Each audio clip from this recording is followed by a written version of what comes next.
ดีสมาชิกเนาะทุกการวันนี้สีมาสอนวิธีติดตั้งครูซอสเนาะบางคนก็ติดตั้งบ่ไหลผู้ใดที่ว่าติดตั้งบ่ไหลเนาะคือติดตั้งไปแล้วมันจะหมายอีหยังมันบ่ให้ติดตั้งว่าซั่นซะเนาะติดตั้งบ่ไหลนั่นแหละมันนี่สิมาบอกเนาะว่าวิธีมันถ้าว่ามันติดตั้งบ่ไหลแบบนี้แหละสิเฮ็ดจังไดแก้ไขแนวใดเนาะ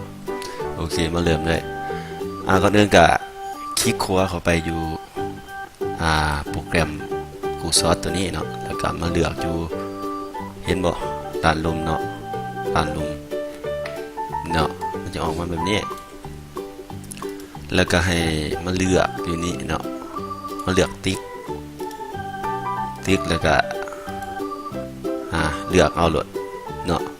วินโลอีหยังนี่ลองใส่เบิดทุกอันนี่เพราะว่ามันจะมีอันนึงหรอกที่ว่าใส่ไปแล้วมันสามารถติดตั้งโอเคไปเลยดองเฮ็ดเนาะลองไปเลือกเบิ่งเนาะก็สิมีสำนันเนาะมาเฮ็ดคลิปสั้นๆให้เบิ่งถ้าว่าใครอยากให้สอนอีหยังก็คอมเมนต์ใต้คลิปเนาะถ้าว่ามักก็อย่าลืม